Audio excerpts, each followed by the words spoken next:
ବର୍ତ୍ତମାନ ଆଧୁନିକ ଓଡ଼ିଆ କବିତାର ଆଲୋଚନା ପରିପ୍ରେକ୍ଷୀରେ କବି ସୀତାକାନ୍ତ ମହାପାତ୍ରଙ୍କ ଦ୍ୱାରା ରଚିତ ଆରଦୃଶ୍ୟ କବିତାର ଲିଖିତ ଆଲୋଚନା କରୁଅଛି। ଏହି କବିତାଟି ଏକଦା ଶ୍ରେଣୀକକ୍ଷର ପାଠ୍ୟାନ୍ତର୍ଗତ ଥିଲା। କବିଙ୍କର ଏହା ଏକ ଲୋକପ୍ରିୟ କବିତା। ଶୀର୍ଷକ ଆରଦୃଶ୍ୟର କବି ସୀତାକାନ୍ତ।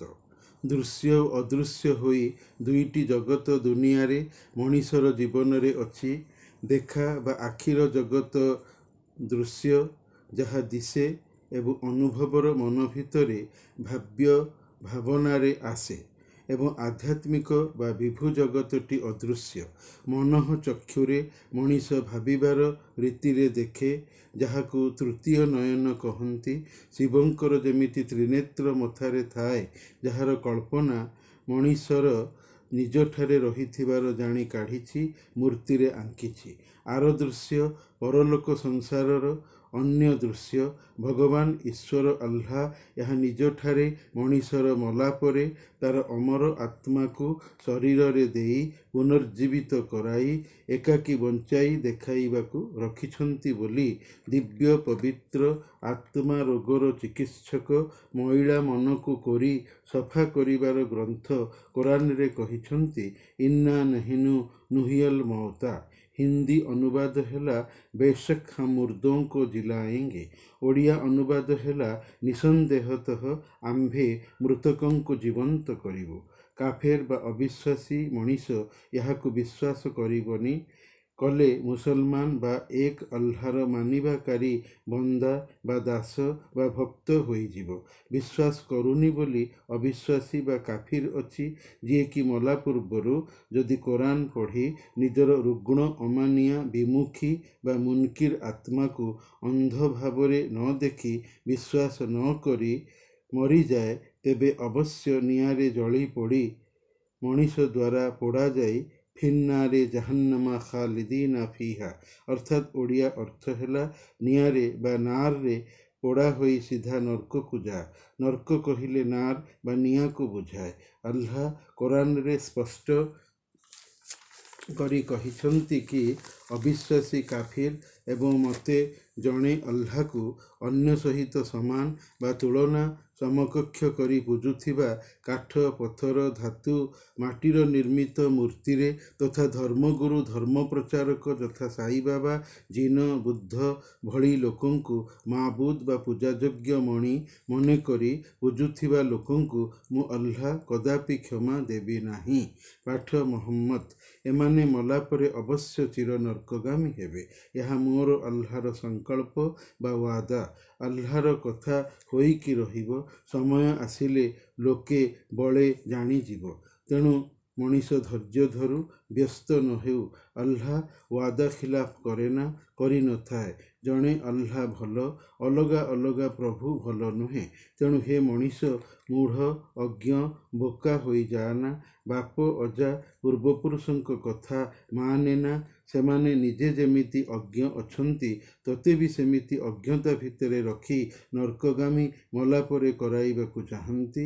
ମୋର ଏବଂ ମୋର ବାର୍ତ୍ତାଧାର ପୟଗାମଧାରୀ ପୟଗମ୍ବରଙ୍କ କଥା ମାନି କୋରାନର ଅନୁବାଦ ପଢ଼ି ସଚ୍ଚା ପ୍ରକୃତ ମୁସଲମାନ ହୋଇ ମଲେ ନର୍କ ଯନ୍ତ୍ରଣାରୁ ମୁକ୍ତି ବା ରାହତ ପାଇ ଶାନ୍ତିର ଜୀବନ ଅକ୍ଷୟ ଅମର ହୋଇ ସ୍ୱର୍ଗରେ ଥାଇ ବିତାଇବୁ।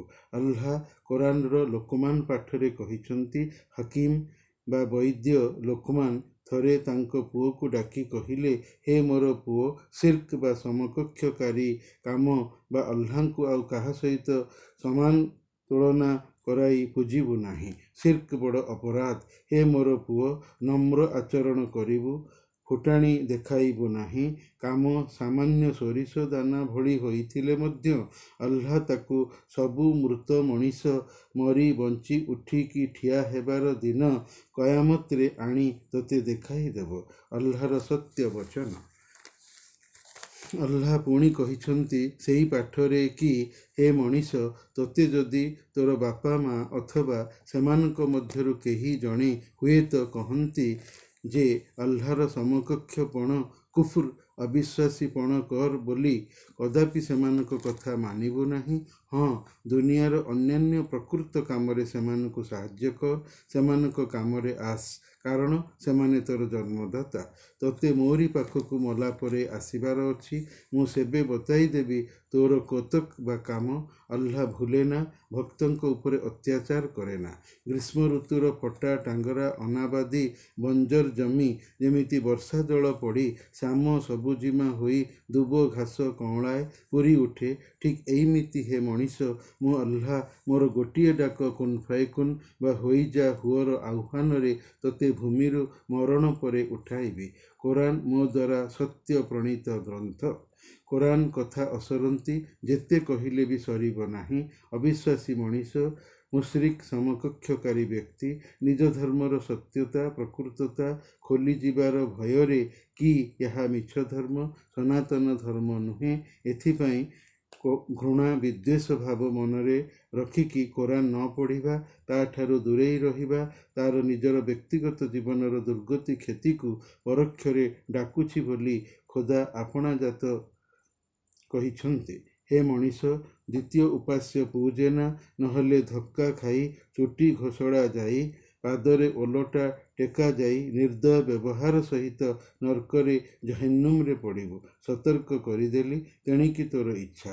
ମୁଁ ଆଲ୍ଲାହ ମଣିଷକୁ ମୋର ଧର୍ମ ଗ୍ରହଣ କରିବାକୁ ବାଧ୍ୟ କରିବି ନାହିଁ, ନତୁବା ମଲା ପରେ ଛାଡ଼ିବି ବି ନାହିଁ। ମୁଁ ମଣିଷର ମରିବାର ଦିନ ଗଣୁଅଛି। ନିରୂପିତ ସମୟ ନିର୍ଘଣ୍ଟ ମୋ ପାଖରେ ଅଛି, କିନ୍ତୁ ଯଦି ନଥାନ୍ତା ତେବେ ସାଙ୍ଗେ ସାଙ୍ଗେ ଅଜାବ୍ ବା ଯନ୍ତ୍ରଣାକୁ ମଣିଷ ଜାଣନ୍ତା, ଦେଖନ୍ତା। ଆସିବ ସେତେବେଳେ ଯେବେ କି ମଣିଷ ଅସତର୍କ ଥିବ, ବେଖିଆଲ ଥିବ, ନିଜର ମନ ବା ଆତ୍ମାକୁ ମଲାମତ ବା ଅତ୍ୟାଚାର କରୁଥିବ, ମୋର କଥା ଆଦେଶ ନ ମାନି। ଏଭଳି ଲୋକର ଘୁଷୁରି ଥୋମଣି ଉପରେ ମୁଁ ଆଲ୍ଲାହ ନିଆଁର ଚେଙ୍କ ଦେବି। ହେ ଲୋକମାନେ, ତୁମର ଏ ଧର୍ମ ଗୋଟିଏ ହିଁ ଧର୍ମ, ଆଉ ମୁଁ ଆଲ୍ଲାହ ତୁମର ଜଣେ ମାତ୍ର ମାବୁଦ୍, ପୂଜାଯୋଗ୍ୟ ଉପାସ୍ୟ ପ୍ରଭୁ। ଫେର ତୁମେ କୁଆଡ଼େ ମୁହଁ ବୁଲେଇ ଚାଲିଯାଉଛ? ଦୁନିଆ ଠକ, ଖେଳକୁଦର, ଧୋକାର ସାମଗ୍ରୀ। ସେ ତୁମକୁ ଧୋକାରେ ପକାଇ ନ ଦେଉ ଯେମିତି ସାବଧାନ ଥିବ। ସୀତାକାନ୍ତ ମହାପାତ୍ର IAS ଅଫିସର ଥିଲେ। ଓଡ଼ିଆ ସାହିତ୍ୟର ବିଶିଷ୍ଟ କବି। କବିତା ଲେଖି କବିତା ବହି ଛପାଇ ପୁରସ୍କୃତ, ପାଠ୍ୟାନ୍ତର୍ଗତ ହୋଇଛନ୍ତି। ତାଙ୍କର ଆଦର୍ଶ କବିତା ଏକଦା ଶ୍ରେଣୀଗୃହରେ ପାଠ୍ୟ ପ୍ରଚଳିତ ଟେକ୍ସଟ ଥିଲା। ଏହା ଏକ ମନସ୍ତାତ୍ତ୍ୱିକ ବ୍ୟକ୍ତିବାଚକ ମିଥ୍ ଧର୍ମୀ କବିତା। ଯଶୋଦାଙ୍କର ବ୍ୟକ୍ତି ବା ଜଣେ ଚରିତ୍ରଙ୍କୁ ନେଇ ଓ ତାଙ୍କର ମନୋଭାବନାର ଆତ୍ମାଭିବ୍ୟକ୍ତିର ଭାବନାରେ ସମଗ୍ର କବିତାଟି ଅଛି। ଯଶୋଦା ଥରେ ଯେଉଁ କୃଷ୍ଣଙ୍କର ପାଟି ଭିତରେ ବିଶ୍ୱରୂପର ଦର୍ଶନ କରିଥିଲେ, ଆଉ ଥରେ ପାଟି ମେଲା କରିଥିଲେ ମଧ୍ୟ ସେ ଅଲୌକିକ ଦୃଶ୍ୟ ନଥିଲା, ଅନ୍ୟମାନଙ୍କୁ ବି ଦିଶି ନଥିଲା। ଏହି ଘଟଣା କବିତାର ବିଷୟବସ୍ତୁ। ୟାକୁ ନେଇ ସମ୍ପୂର୍ଣ୍ଣ ମନସ୍ତାତ୍ତ୍ୱିକ ଶୈଳୀରେ କବିତାଟି ରଚିତ ହୋଇଛି। ଜୀବନର କେଉଁ ଏକ ଦୁର୍ବଳ ମୁହୂର୍ତ୍ତରେ ଏକ ଅଜଣା ଅଶ୍ରୁତପୂର୍ବ ଦୃଶ୍ୟ। ଯଶୋଦା ଅନ୍ୟମାନଙ୍କୁ ଏକଥା କହିଲେ, ଅନ୍ୟମାନେ ଯଶୋଦାଙ୍କର ଦେଖିଥିବା ଏହି ଅଦ୍ଭୁତ ଦୃଶ୍ୟକୁ ଆଉଥରେ ଶ୍ରୀକୃଷ୍ଣଙ୍କ ପାଟି ଭିତରେ ଦେଖି ନ ପାରି ହସରେ ଉଡ଼ାଇଲେ, ପରିହାସ କଲେ, କହିଲେ ଯଶୋଦା ମିଛ କହୁଛନ୍ତି। ଏପରି ଦୃଶ୍ୟର ସାକ୍ଷୀ ତ ଯଶୋଦା ରଖିନାହାନ୍ତି, ତେଣୁ ନିଜ କଥା ଏବଂ ଦେଖିଥିବା ସତ୍ୟତାର ପ୍ରମାଣ ତଥା ପୁନଃ ଦର୍ଶନ କରାଇ ନ ପାରି ମନେ ମନେ ପଶ୍ଚାତାପ କରୁଛନ୍ତି, ସନ୍ତାପୀ ହୋଇଛନ୍ତି। ଯଶୋଦାଙ୍କର ଏତାଦୃଶ ମନସ୍ତାପ ମନୋବେଦନାକୁ କବି ସୀତାକାନ୍ତ ମହାପାତ୍ର ଚମତ୍କାର ଶୈଳୀରେ ପ୍ରକାଶ କରିଛନ୍ତି। ପୁଣି ଏଥିରେ ଅଛି ଯଶୋଦାଙ୍କର ମାନସିକ ଭୟ, ଅଜଣା ଆଶଙ୍କା, କାଳେ ତାଙ୍କର କ୍ଷତି ହେବ କି, ସେ ମରିଯିବେ କି, ଏହି ଦୁଶ୍ଚିନ୍ତା ଯଶୋଦାଙ୍କର ତନୁ ମନକୁ କାବୁ କରିଛି। ଅଲୌକିକ ବା ଆଧ୍ୟାତ୍ମିକ ଜଗତ ପ୍ରତି ମଣିଷର ମନକୁ ଆକୃଷ୍ଟ କରିବା ପାଇଁ ଭଗବାନଙ୍କର ଏ ପ୍ରକାର କ୍ରିୟା ମଝିରେ ମଝିରେ ମଣିଷ ଜୀବନକୁ ଆସେ। ଧର୍ମୀୟ ଚମତ୍କାରିତା, ଭଗବତ୍ ଜଗତର ଚମତ୍କାରିତା ବା ମିରାକିଲ୍ ନ ଦେଖାଇଲେ ମଣିଷ ଧର୍ମାଚାରୀ ହେବ ନାହିଁ, ଭୟ ପାଇବ ନାହିଁ, ନିଜକୁ ସୁଧାରିବ ନାହିଁ। ଧର୍ମ ଏବଂ ବିଭୁ ଭଗବାନ ଯେ ଅଛନ୍ତି ଏଭଳି ବିଶ୍ୱାସ ମଣିଷ ମନରେ ସୁଦୃଢ଼ ହେବନି। ଲୋକ ସମ୍ବନ୍ଧୀୟ ସାଂସାରିକ ଜଗତ ଲୌକିକ, ଲୋକ ସମ୍ବନ୍ଧୀୟ ନଥିବା ଭଗବତୀୟ ଜଗତ ବା ଦୁନିଆ ହେଉଛି ଅଲୌକିକ। ମଲା ପରେ ମଣିଷ ଏହାକୁ ସାମ୍ନା କରିବ। ତେବେ ମଣିଷର ଇହ ବା ଏହି ବଞ୍ଚିଥିବା ନଶ୍ୱର ଜଗତରେ ଏହାର ସଂଗଠନ ବେଳେବେଳେ ମଣିଷର ଶିକ୍ଷା ଓ ସଂଶୋଧିତ ହେବାର ଲକ୍ଷ୍ୟରେ ହୋଇଥାଏ। କବିତାର କଥାବସ୍ତୁ। କବି ସୀତାକାନ୍ତ ନିଜେ ଯଶୋଦା ଚରିତ୍ର ପାଲଟି ଯାଇଛନ୍ତି, ଭୂମିକା କରିଛନ୍ତି ଏବଂ କହୁଛନ୍ତି, ମୋ ଜୀବନରେ ସେଇ ଯେଉଁ ବିଶ୍ୱରୂପ ଦର୍ଶନ ଘଟଣା ଅନେକ ଦିନରୁ ହୋଇଥିଲା, ତଥାପି ମୁଁ ମୂର୍ଖ ଅଶିକ୍ଷିତ ସେହି ଅଲୌକିକ ଅଦୃଶ୍ୟ ଦୃଶ୍ୟ ଘଟଣାକୁ ଆଦୌ ଭୁଲି ପାରୁନାହିଁ। ଦହି ଗଳାଇବା, ସ୍ୱାମୀଙ୍କ ପାଖରେ ବସି ତାଙ୍କୁ ବଳେଇ ବଳେଇ ଖୁଆଇବା ବେଳେ, ଗାଈ ଗୋଠର ଫେରିବାକୁ ଅପେକ୍ଷା କରିବା ବେଳେ ଆଦି ସାଂସାରିକ ଯେତେ ସବୁ କାମ କରୁଥିବା ବେଳେ ଯେବେ କାମରୁ ଟିକିଏ ତ୍ରାହି ପାଏ, ଏକା ହୋଇଯାଏ, ସେହି ଦୃଶ୍ୟ ହଠାତ୍ ମୋର ମନକୁ ଚାଲି ଆସେ। ମୁଣ୍ଡଟା ଭାରି ହୋଇ ବୁଲାଏ। ସମୟ ସମୁଦ୍ରର ଗତିରେ ଲହଡ଼ି ହୋଇ ମୋ ପାଖକୁ ମାଡ଼ି ଆସି ମୋତେ ମନେ ପକାଇ ଦିଏ। ପୁଅର ଅନ୍ଧାର ପାଟିରେ ସୂର୍ଯ୍ୟ, ଚନ୍ଦ୍ର, ଗ୍ରହ, ତାରା, ପାହାଡ଼, ବଣ, ମାଛ ପରି ଏପଟ ସେପଟ ହାଉ ଯାଉ ହେଉଥିବା ଦେଖିଛି। ଏହା ଘଟଣା ନୁହେଁ, ଦୁର୍ଘଟଣା। ଅଶୁଭ ସୂଚନା ଭାବି ମୁଁ ଡରୁଛି। ନିଜେ ବି ମୁଁ ବୁଝିପାରୁନି କାହିଁକି ଏମିତି ଦେଖିଲି। ମୁଁ ତ ଜଣେ ସାଧାରଣ ସଂସାରୀ ଇତର ଲୋକ। ମୋତେ କାହିଁକି ବିଧାତା ଦେଖେଇଲା? ମୁଁ ଡରି ଯାଉଛି। ମୋର ଲୋକମାନଙ୍କୁ ଏହା କହିଲେ କେହି ବୁଝିବେନି, ବିଶ୍ୱାସ କରିବେନି। ସେମାନେ କାହିଁକି ଅବା ବିଶ୍ୱାସ କରିବେ? କରନ୍ତେ। ପୁଅ କାହ୍ନାର ପାଟି 10 ଥର ମେଲା କରି ଦେଖିଲେ। ପାଟି ଭିତରେ କିଛି ନଥିବାର ଜାଣି ହସିଲେ। ଥଟ୍ଟା କରି କହିଲେ, ଯଶୋଦା ବାଇଆଣୀ ହୋଇଗଲାଣି। ଏମିତି କ'ଣ ଅଜବ କଥା କହୁଛି। କୃଷ୍ଣର ଧଳା ଧଳା ସୁନ୍ଦର ଦାନ୍ତ, ଠିକ୍ ବର୍ଷା ଦିନର ଧଳା ଛତୁ ପରି। ନାଲି ସୁନ୍ଦର ଓଠ, କେବଳ ସାମାନ୍ୟ ମାଟି ଟିକେ ଖାଉଥିବାରୁ ଅନ୍ୟ ପିଲାମାନଙ୍କ ଭଳି ତାହା ଯାହା ପାଟିରେ ଲାଗିଛି, ଏହା ଛଡ଼ା ଆଉ କିଛି ନାହିଁ। ଯଶୋଦା ମିଛ କହୁଛି। ଯଶୋଦା କିନ୍ତୁ ଭାବୁଛନ୍ତି ସତେ ତ। ଆଉ ତ କାହିଁ ସେ ଅଲୌକିକ ଅଦୃଶ୍ୟ ଦୃଶ୍ୟ ହେଉନି, ଦେଖାଯାଉନାହିଁ। ଯେମିତି ରାତିରେ ଶୋଇଥିବା ମଣିଷ ଖରାପ ସ୍ୱପ୍ନ ଦେଖି ନିଦ ଭାଙ୍ଗି ଉଠି ବସେ, ମୋତେ ସେମିତି ଲାଗୁଛି। ଦୁଷ୍ଟ କାହ୍ନା ସତେ ଯେମିତି ତାର ଜୀବନରେ କିଛି ଚମତ୍କାର ଘଟଣା ଘଟିନାହିଁ ଏହା ଭାବି ଖାଲି ହସୁଛି, ସ୍ମିତହାସ୍ୟ ଦେଉଛି। ଅବତାର ପୁରୁଷ ହିଁ ଅଲୌକିକ ଦର୍ଶନ ଦେଖାନ୍ତେ। ଯଶୋଦା ନିଜର ମନର ଅସ୍ଥିରତା, ଚିତ୍ତ ଦୌର୍ବଲ୍ୟକୁ ସ୍ୱୟଂ ନିଜେ ବୁଝାଇ ଶାନ୍ତ କରିଛନ୍ତି। କହୁଛନ୍ତି, ସେଇ ଦର୍ଶନ ଥିଲା ମୋର ଗୋଟିଏ ଭ୍ରାନ୍ତି, ବିନା କାରଣର। ତାହା ଏକ କ୍ଷଣିକ ସ୍ୱପ୍ନ। ସମୟ କେବେ ସ୍ଥିର ହୋଇ ଅଟକି ଯାଇନଥାଏ, ତାହା ଅବିରାମ ଗତିରେ ଚାଲିଥାଏ ମଣିଷକୁ ବେଖାତିର କରି। ମଣିଷର ସୁଖ ଦୁଃଖରେ ସମୟର କିଛି କ୍ଷତି ଅଥବା ବୃଦ୍ଧି ହୋଇନଥାଏ। କୋଟି କୋଟି ବର୍ଷ ବର୍ଷାନ୍ତର ଦେଇ କ୍ଷଣକରେ ସବୁ ସଜାଡ଼ି ଦିଏ, ବିଗାଡ଼ି ବି ଦିଏ ସମୟ। ଯେମିତି ବର୍ତ୍ତମାନ ଯଶୋଦାଙ୍କ ଜୀବନରେ ହୋଇଛି। ଆଗରୁ ଯଶୋଦା ଏମିତି ନଥିଲେ। ବିଶ୍ୱରୂପ ଦର୍ଶନ ଦେଖିଲା ପରେ ସବୁକିଛି ତାଙ୍କର ଓଲଟପାଲଟ ହୋଇଗଲା। ମନକୁ ବୁଝାଇ ଫେର ସେ ସଂସାର କାମରେ ବ୍ୟସ୍ତ ରହିବାର ପ୍ରଯତ୍ନ କରିଛନ୍ତି। କୃଷ୍ଣ ଗାଈ ଗୋଠ ନେଇ ସଞ୍ଜକୁ ବାହୁଡ଼ିବାକୁ ଅପେକ୍ଷା କରି ଦାଣ୍ଡ ଦୁଆରେ ଆଗମନକୁ ଦେଖୁଛନ୍ତି। କୃଷ୍ଣଙ୍କର ନେଳି ନେଳି ଆଖି, ନୀଳ ନୟନା, ସେ ସତେକି ଫୁଲ ପାଖୁଡ଼ା ଭଳି ସୁନ୍ଦର ଆଉ ନରମ। ସିଧା ଠିଆ ନାକ, ଖଣ୍ଡା ଧାର ଭଳି ନାଲି ଓଠ, କଥା ସବୁ ଗୁଲୁ ଗୁଲୁ, ଯାହାକୁ କବି ଉପମା ଦେଇଛନ୍ତି ଛୋଟ ଚଢ଼େଇମାନଙ୍କର କିଚିରି ମିଚିରି କୋଳାହଳ ଧ୍ୱନି ସହିତ। ଓଠର ପିଞ୍ଜରା ଦେଇ ବାହାରି ଆସୁଅଛି। ଯଶୋଦା ନିଜକୁ ସାନ୍ତ୍ୱନା ପୁଣି ଦେଇଛନ୍ତି। ସେ ଯଶୋଦା, ଗୋପରାଜା ନନ୍ଦଙ୍କର ଧର୍ମପତ୍ନୀ। ମୋ ଘର, ମୋର ସଂସାର, ଗାଈ ଗୋରୁ, ସାଙ୍ଗସାଥୀ, ଚାକର ଚାକରାଣୀ ସବୁ ତାଙ୍କର। ମୋର ପୁଅ, ଯାହାର ନାମ କାହ୍ନା, ଗାଈର ଯତ୍ନ ନିଏ, ଲହୁଣୀ କ୍ଷୀର ଚୋରି କରେ। ଗୋପୀଙ୍କର ମେଳରେ ତାର ଭାରି ଦୁର୍ନାମ। ପଇସା ମାହାସୁଲ ନେଇ ଯମୁନା ପାର କରାଏ। ଚିହ୍ନା ଜଣା ଥିବା ସତ୍ତ୍ୱେ ବେଶରେ ଥାଏ ମୁଣ୍ଡରେ ମୟୂର ପକ୍ଷୀ, ଓଠରେ ବଂଶୀ। ସଞ୍ଜରେ ଗୋଠ ଗୁହାଳରେ ରଖି ଧୂଳି ଧୂସରିତ ହୋଇ ଦାଣ୍ଡରୁ ପାଟି କରି କହୁଥିବ, ମା ଖାଇବି, ଭାରି ଭୋକ ଲାଗିଲାଣି। ସ୍ମିତ ହସି ଘର ଭିତରକୁ ଆସି ଅସନା ହୋଇ ବସିବ। ଏତେ ସବୁ ସାଂସାରିକ କର୍ମ ଜଞ୍ଜାଳ ବ୍ୟସ୍ତତା ଭିତରେ ଥାଇ ବି କୃଷ୍ଣଙ୍କୁ ଦେଖିଦେଲା ପରେ ଯଶୋଦାଙ୍କର ମୁଣ୍ଡ ବିନ୍ଧିବ, ସବୁ ଅନ୍ଧାର ଦିଶିବ, ମନ ଦୁଃଖିତ ହୋଇଯିବ ସେଇ ଦର୍ଶନ କଥା ଭାବି। ଭୁଲି ପାରୁନାହାନ୍ତି, ଚେଷ୍ଟା କରୁଛନ୍ତି ଚାହୁଁଛନ୍ତି ଭୁଲିବାକୁ, ହେଲେ ସମ୍ଭବ ହେଉନି। କାଳେ ବେମାର ହୋଇଛନ୍ତି ଭାବି ନନ୍ଦରାଜା ବୈଦ କବିରାଜମାନଙ୍କୁ ଡାକି ଯଶୋଦାଙ୍କର ଚିକିତ୍ସା କରୁଛନ୍ତି, ହେଲେ ରୋଗଶୂନ୍ୟ ତାଙ୍କର ଶରୀର। କବିଙ୍କ ଭାଷାରେ, ତେବେ ଏଇ କଳା ଦୃଶ୍ୟ ରହି ରହି କାହିଁ ଦିଶେ ମୋତେ, କାହାକୁ ରଖିବି ସାକ୍ଷୀ, କିଏ ଅବା ଯିବଟି ପରତେ, କେମିତି ସହିବି ଏଇ ନିର୍ଜନ ମାୟା କୁହୁକ, ଯେଉଁଥିରେ ଆଉ କେହି ଅଂଶୀଦାର ହେବେ ନାହିଁ।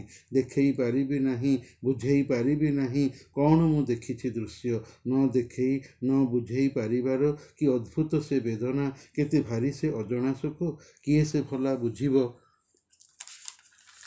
ଅପାଠୋଇ ଗଉଡ଼ୁଣୀ ମନ କଥା, ସବୁ ଭିନେ ଲାଗେ ରାଜବାଟୀ ସ୍ୱାମୀ ଆଉ ପୁଅ, ସାଙ୍ଗ ମେଳା ଆଉ ମହୋତ୍ସବ, ଖୁସି ଜହ୍ନରାତି, ସବୁ ଲାଗେ ପାଳଭୂତ, ସତ ନୁହେଁ ମୁହଁ ନୁହେଁ ମୁଖା, ସବୁ ଛାଇ ପରି ଭାସେ ଅଶରୀରୀ ସ୍ୱପ୍ନର ପ୍ରତିମା।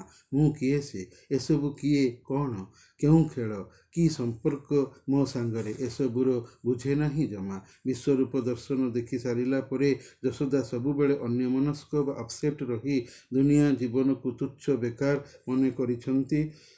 ମନରେ ଅଶୁଭ ସଙ୍କୁଳ କଥା ଭାବି ଘାବୁରେଇ ଯାଇଛନ୍ତି। ମଣିଷର ସାଂସାରିକ ସମ୍ବନ୍ଧ ସାମୟିକ, ସ୍ୱଳ୍ପ ଦିନର। ଦିନେ ଏସବୁକୁ ଛାଡ଼ି ଏକା ଚାଲିଯିବାକୁ ହେବ ମରିଯାଇ। ସେଥିଲାଗି ଯଶୋଦାଙ୍କର ଏ ପ୍ରକାର ଭାବନା। ପୁଣି ସେ କୃଷ୍ଣଙ୍କୁ ଅବତାର ପୁରୁଷ ମଣିଛନ୍ତି ବୋଲି ଡରିଯାଇଛନ୍ତି। ତଥାପି ସଂସାରରେ ଜୀବନ ପ୍ରତିପାଳିତ, ଜୀବନରେ ମୃତ୍ୟୁ ଅଛି।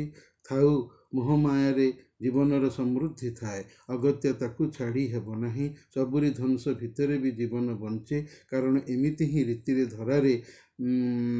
ଭଗବାନ ଧାରାରେ ମଣିଷକୁ ପକାଇ ନଶ୍ୱର ସଂସାରରେ ବଞ୍ଚି ରହିବାକୁ ଛାଡ଼ିଛନ୍ତି। ତେଣୁକରି ଯଶୋଦା ବି ରହିବାକୁ ବାଧ୍ୟ।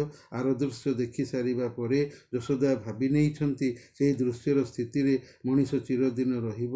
ଅଗତ୍ୟା ଏହା ହିଁ ସତ୍ୟ, ନଶ୍ୱର ଜୀବନ ମିଛ ମୃତ୍ୟୁ ପାଇଁ। ସେଥିପାଇଁ ତାଙ୍କୁ ଦୁନିଆ ଓ ଜୀବନ ଆଉ ଭଲ ଲାଗିନାହିଁ। ତଥାପି ଜୀବନ ଅଛି ଯେତେବେଳେ ତାକୁ ତ ବିତାଇବାକୁ ପଡ଼ିବ। ସେ ଲାଗି ସଂସାର ମୋହର ମନୋଭାବ ଦେଖେଇଛନ୍ତି। ଏଇଭଳି ଭାବନା କରି ମୁଁ ସ୍ୱାମୀଙ୍କର ଆଦରଣୀୟା ପତ୍ନୀ, କାହ୍ନାର ମା', କାହ୍ନା ମୋର ଅଲୌକିକ ପୁଅ, ଅସାଧାରଣ ଆତ୍ମଜ, ସଂସାର କାମରେ ମନ ଦେବେ। ଯଦିଓ ସଂସାରରେ ପ୍ରତ୍ୟେକ ମଣିଷ ତାଙ୍କ ଭଳି ଏକା, ମଲା ପରେ କେହି କାହାର ନୁହନ୍ତି। ଯେମିତି ଏକା ଆସିଛନ୍ତି ଜନ୍ମ ହୋଇ, ସେମିତି ମରିକି ଏକା ହିଁ ଯିବେ ଇହ ନଶ୍ୱର ସଂସାର ଛାଡ଼ି। ସେଥିପାଇଁ ଯଶୋଦା ଭାବିଛନ୍ତି, କିଏ କାହା ସ୍ୱାମୀ ପୁଅ, ସିଂହାସନେ ଉପବିଷ୍ଟ ଗୋଟାଏ ପଥର ମୂର୍ତ୍ତି, ଜଡ଼ପିଣ୍ଡ। ମୃତ୍ୟୁକୁ ଏକ ଭୟଙ୍କର ଭୀଷଣ ଅସୁର ଭାବିଛନ୍ତି। ଜୀବନରେ ଦୁଃଖ, ବିପଦ, ଭୟ, ଶଙ୍କା, ମୃତ୍ୟୁ ଥିଲେ ବି ସଂସାରରେ ଜୀବନ ଅଛି ମାନେ ବଞ୍ଚିବା ପାଇଁ ହସ ଖୁସିରେ ଜୀବନ ବିତାଇବି।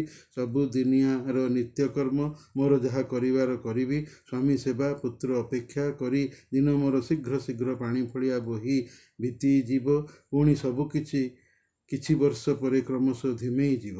ବୃଦ୍ଧା ହୋଇଗଲେ, ମୁଣ୍ଡର ବାଳ ପାଚିଗଲେ, ଶରୀରର ପ୍ରତି ଅଙ୍ଗ ପ୍ରତ୍ୟଙ୍ଗ ଅବଶ ଖରାପ ହେବା ପରେ ବି ମୋର ମନ ଆଖିରେ ଦିଶୁଥିବ, ଶୁଭୁଥିବ ସେହି ଭୟଙ୍କର ଅଲୌକିକ ଦୃଶ୍ୟ, ଯାହା ମୁଁ ଦିନେ ଏକଦା ଦେଖିଥିଲି। ହେଲେ ମୋ ଛଡ଼ା ଆଉ କେହି ଦେଖିନଥିବାରୁ ଜାଣିନଥିଲେ କ'ଣ ସେହି ଅଲୌକିକ ଦୃଶ୍ୟ। ସେହି ଆଧିଭୌତିକ ଦୃଶ୍ୟ ମୋ ମନରେ ରହି ମୋ ସହିତ ମଶାଣିକୁ ଯିବ। ମନସ୍ତାତ୍ତ୍ୱିକର ଏହି ମିଥିକ୍ କବିତାଟିରେ କବି ଯଶୋଦାଙ୍କ ପୌରାଣିକ ଚରିତ୍ର ଭୂମିକାରେ ଓହ୍ଲାଇ ଦ୍ୱନ୍ଦ୍ୱଶୀଳ ଚେତନାକୁ ବାରମ୍ବାର ପୌନଃପୁନିକ ଦୋଷରେ ଦ୍ରଷ୍ଟା କରିଛନ୍ତି। କବିତାଟି ସିଷ୍ଟମେଟିକ୍ ବା କ୍ରମାନ୍ୱୟିକ ବକ୍ତବ୍ୟର ହୋଇପାରି ନାହିଁ। ପ୍ରତ୍ୟେକ ଧର୍ମରେ ଲୌକିକ ଏବଂ ଅଲୌକିକ ହୋଇ ପୁରାଣ ବର୍ଣ୍ଣନା ଅଛି। ଅଲୌକିକ ଦୃଶ୍ୟ ଭଗବାନଙ୍କୁ ମନେ ପକାଇବାର ଭିତ୍ତିଭୂମି।